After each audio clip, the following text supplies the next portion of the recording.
Guys, so finally I'm doing a makeup routine video, and this is just a really simple everyday look that I've been doing a lot of this summer. Just a disclaimer, I'm not a makeup artist or guru. This is just to share with you how I do my makeup. So if you're interested, just stick around and let's get started. First, to prep my skin, I'm going to be using the Badger Sunscreen Lotion. You don't want to confuse this with their sunscreen creams. Those are very heavy. This is much more lightweight. It's a newer formulation and I do really like it. It does leave a tiny bit of a white cast, but it works for me just fine. Since I've used this though, I've found a SPF I like even more, and I'm sure you'll be hearing me talk about that later, but this is a really great one that I like. Next, I'm going to apply my foundation. I'm going to be using the Kjaer Weis in Paper Thin, and I'm just going to start off by dotting it all over my face. This shade, Paper Thin, definitely isn't a perfect match for me, but I will say since filming this to now when I'm doing the commentary, I have got a bit of a tan and it matches me like pretty much perfectly now, so I'm really happy with that. So then to blend this into my face, I'm going to be using the Furless MF2 brush, and I really love this brush for this foundation in particular. It just does a really good job buffing it all in. And this foundation, since it is a thicker cream, it does take some time to blend and blend and blend. It's not like a liquid foundation that just gets done in a few seconds, but I think the end result is 100% worth it. It has such a beautiful skin-like finish and it's very high coverage, but it also doesn't feel super heavy on my skin either. It's also the only natural foundation I've tried, and I've tried quite a few, that actually lasts on my skin even throughout the summer heat, and my skin's more on the oily side too, so definitely a huge plus for me. Now I'm going to get started on my brows, and I'm just going to brush them out with a spoolie.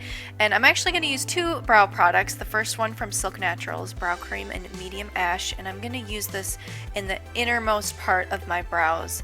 It's a really great match for my brows. It's not super pigmented though. I kind of feel like I have to keep going in and dipping it over and over. That being said, it still lasts a really long time. This is just a sample and it's lasted me months. And this brush is just an EcoTools angled brush, nothing special. Don't feel like you need it. I kind of want something better at the moment actually.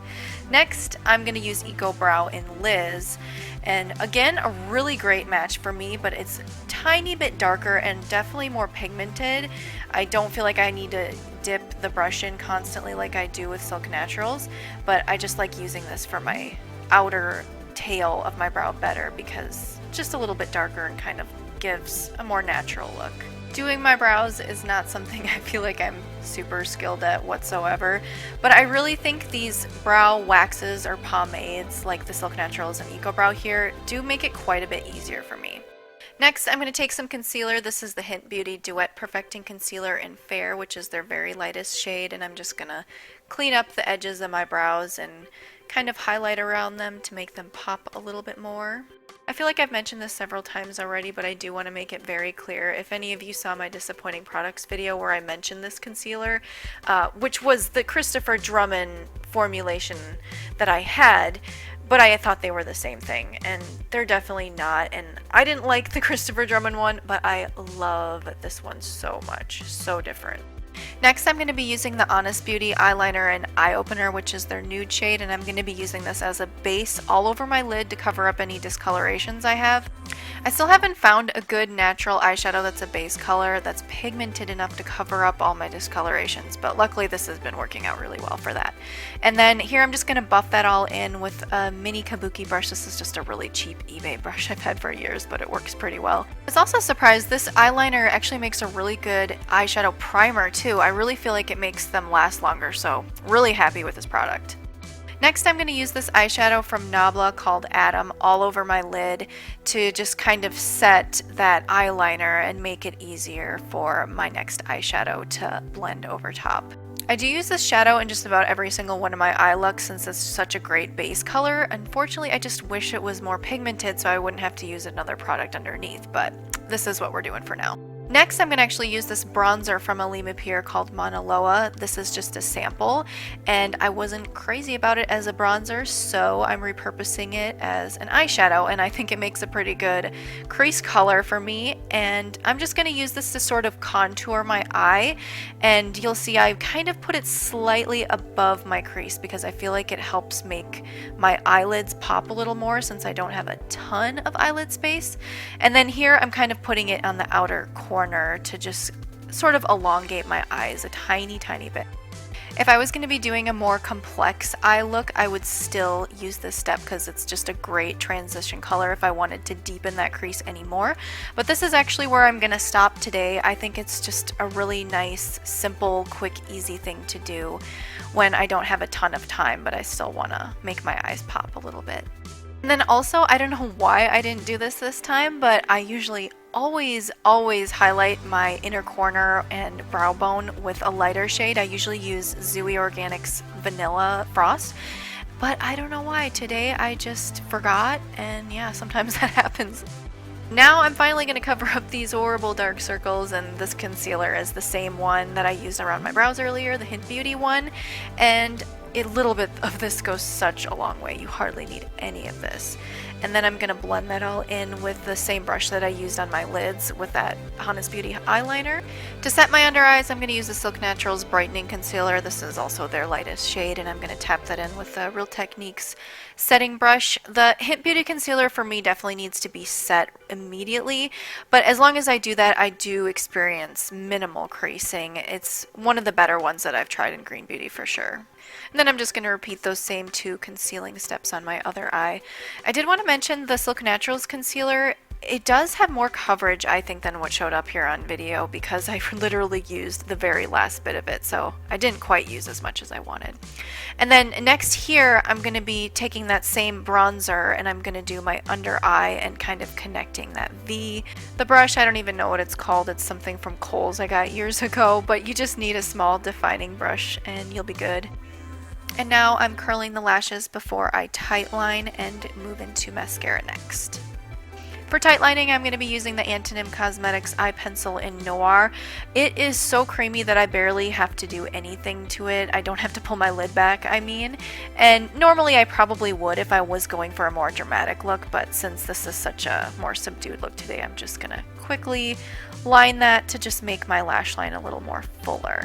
For mascara, I'm going to be using Lotus, which has been my favorite natural one that I've tried so far, and I've tried close to 10 of them.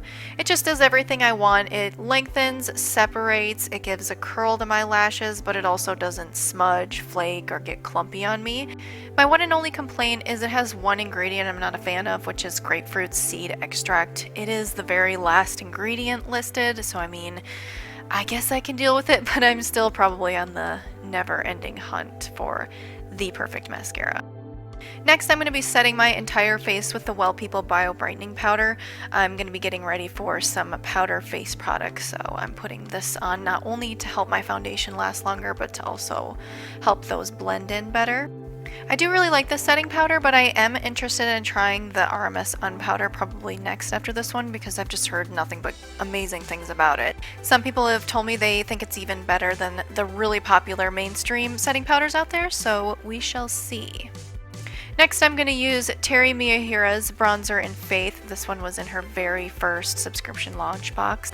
The reason I'm using a stippling brush is because this is a super pigmented bronzer and it just helps kind of balance out the pigmentation for me, so it's just not so crazy on my cheekbones. In the pan and also in photos you might see online of swatches, this looks like a pretty shimmery bronzer, but I really don't feel like it comes across that way on the skin. It's just a really nice glowy look that I really like. For blush, I'm going to be using Zuii Organics Melon, and this has been one of my all-time favorite blushes that I've tried. It's kind of a NARS Orgasm sort of color. It does have a little bit of a shimmer, but I think it just looks glowy on the cheeks, enough where I think I can get away without wearing a highlight. And I know I'm not in the norm here, but I don't really like highlight in summer. I get a lot of oil, and I'm more of a winter highlight person. And last for lips, I'm using Mineral Fusion's lipstick in Exotic. These lipsticks I actually really like, especially for the value. They go on smoothly, they last a decent amount of time, like they don't disappear within a few minutes. They're moisturizing, just overall I really like them. And even though I have a couple other formulations I prefer to this one a little bit more, this color is the reason I keep reaching for it. It's just the perfect color for me.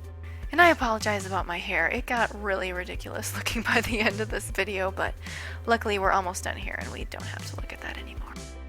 Alright, so this is the finished look. Please let me know what you think because I have filmed so many videos like these and they never get uploaded, and this one finally made the cut for me. But yeah, let me know what you think, and thank you guys so much for watching, and I'll see you next time.